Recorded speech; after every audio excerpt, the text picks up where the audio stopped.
जी नमस्कार। अंतरा दी डोगरी पाठशाला च तुंदा सारें दा मता मता स्वागत है।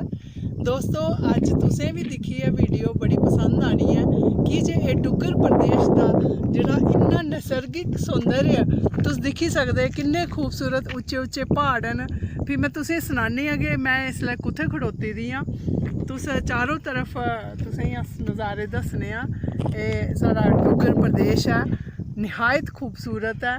गर्मियें च जून जुलाई च भी बिल्कुल इन्नी ठंडी हवा ते बिल्कुल फ्रैश एयर होंदी कि बंदे गी ठंड लगी जंदी, कोई बमारी नहीं होंदी क्योंकि ताज़ा बिल्कुल हवा है, बिल्कुल प्रदूषण मुक्त एरिया है, साफ सफाई बिल्कुल इधर प्रॉपर है। और तुस दिक्खी सकदे किन्नी ग्रीनरी है इधर, किन्नी हरियाली है चारों तरफ। जी हाँ, मैं इसलिए खड़ोती दी आं नत्था टाप दे इन्ने खूबसूरत उच्चे उच्चे प्हाड़ न ते इत्थै तुस दिक्खी सकदे हो किन्नी शैल हवा इसलै ठंडी ठंडी चला करदी है। देवदार दे बूह्टे, चीड़ें दे बूह्टे इत्थै तुसें लब्भी सकदे। ये तुस दिक्खी सकदे हो जिंदी बजह कन्नै इन्नी ठंडी ते फ्रैश हवा चला करदी है इत्थै। और बहुत ठंड होंदी है सर्दियें च ते इ'यां बर्फ कन्नै बिल्कुल चिट्टे चटार प्हाड़ होए दे होंदे न। इत्थै किश चीड़ें दे बूह्टे भी तुस दिक्खी सकदे हो, एह् सामनै चीड़ें दे बूह्टे न, इक थल्लै भी हैन लब्भा करदे। चीड़ें दी ब्हाऽ जेह्ड़ी ऐ ओह् बी ठंडाई दे मामले च, ठंडेपन दे मामले च बड़ी अग्गें ऐ।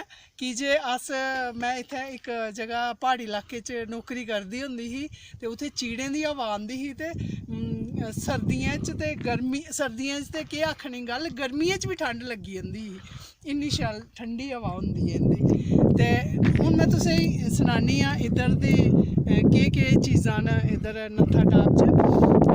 अगर अस डिस्टेंस की गल करचै ते जम्मू कशा दा नत्था टाप का डिस्टेंस जेह्ड़ा है 122 किलोमीटर लगभग पौंदा है, थोड़ा हारा होर एह्दे कोला उप्पर लाई लैओ। ते अगर अस टाइम की गल करचै ते 3 घंटे ते कोई 22-23 मिनट अगर एग्जैक्ट अस दसचै तुसें टाइम, इन्ना टाइम लगदा है जम्मू दा नत्था टाप तक पुज्जने गी। ते जम्मू दा उधमपुर तक दा डिस्टेंस जेह्ड़ा है 67 किलोमीटर, 67 किलोमीटर है। ते 1 घंटा 22 मिनट लगदे न जम्मू दा उधमपुर, ते उधमपुर दा फिर बिच अनमोल खजाने कन्नै भरोचे दा है, किसी चीज़ की कोई कमी नहीं है साढ़े देश बिच। मैं तुसें दस्सनी आं नत्था टाप दा व्यू, और तुस आपूं दिक्खी सकदे हो कि किन्नी खूबसूरत जगह है।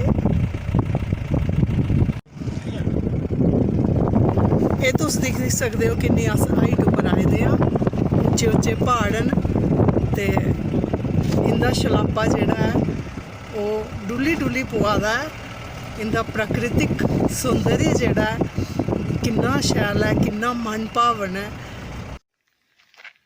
दोस्तों जियां तुस दिक्खी सकदे हो कि इसलै मसां मक्कें दियां बाड्डियां खत्म होई दियां न ते ओह् दिक्खी लैओ तुस, कच्चे मकान न, छत्त उप्पर सारे मक्कां पाई दियां न सुक्कने आस्तै। कि जे जिसलै एह् सुक्की जाङन फ्ही नेईं डंडे कन्नै कुट्टियै इंदे दाने कड्ढियै बोरियां भरियै या फिर पंडी च भरियै लोग अपने घरें च रखदे न। ते जिन्ना हारा आटा उंदा लगदा होंदा 7-8 दिन दा आटा, इन्नियां मक्कां लेइयै ओह् पेहाइयै ते ओह् मक्कें दी रोटी खंदे न। ते इसदे अलावा प्हाड़ी जेह्ड़े इलाके न इत्थें दी इक बड़ी अच्छी खासियत है कि इद्धर केह् करदे न कि जेल्लै ऑफ सीज़न होई जंदा, सब्जियां नहीं मिलदियां क्योंकि बाज़ार इत्थूं बड़े दूर न, ते ओह् लोग केह् करदे न कि सब्जियां सकाइयै रखदे न। सब्जियां जियां टमाटर, भिंडी, बैंगन, बीन्स, बलाड़ियां, देसी बलाड़ियां जेह्ड़ियां होंदियां न, सकाइयै बहुत टेस्टी बनदियां न। ओह् सकाई ओड़दे ते जिसलै ऑफ सीज़न होंदा उं'दे कोल कोई सब्जी नहीं अवेलेबल होंदी ते उसी बोआलियै जां गर्म पानी सेड़ियै उसी बनांदे, बहुत टेस्टी होंदी और एक अलग किस्म दा ओह्दा स्वाद होंदा।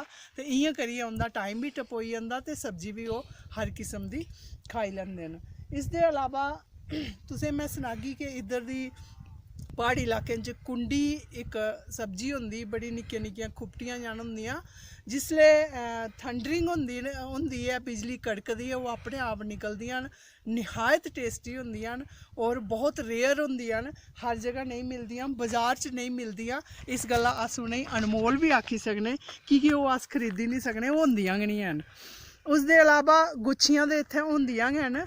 एक फर्न होंदा है जियां अस प्याज का तड़का लाने जियां अस लहसुन का तड़का लाने या जीरे का तड़का लाने इयां गै एक फर्न होंदी जड़ी बूटी गै उसी समझी लैओ तुस प्हाड़ी बूटी है उसका तड़का लाइयै लोग आलू बनांदे या कोई सब्जी बनाओ बहुत स्वाद होंदी और साढ़े शरीर आस्तै साढ़े खाने आस्तै बड़ी नरोई चीज़ है वो फर्न जिसी आखदे न। इसके अलावा टाप का आलू बहुत फेमस है देसी आलू है बहुत स्वादिष्ट है और ओदा एक अपना अलग गै अनोखा गै स्वाद है। ते एह् तुस दिक्खी सकदे हो बाकी नज़ारे साढ़े कुदरती शलापै कन्नै भरोते दे जेह्ड़े प्हाड़ न रौंसलियां इत्थें दियां धारां न ते एह् साढ़े डुग्गर दर्शन तुसेंगी मैं पूरी डिटेल कन्नै इत्थें दी खूबसूरती दस्सी है। अगले बारी मैं होर कोई नवां टॉपिक थुआढ़े कश लेइयै आगी उसले तक मिगी इजाज़त देओ। बहुत बहुत शुक्रिया धन्यवाद।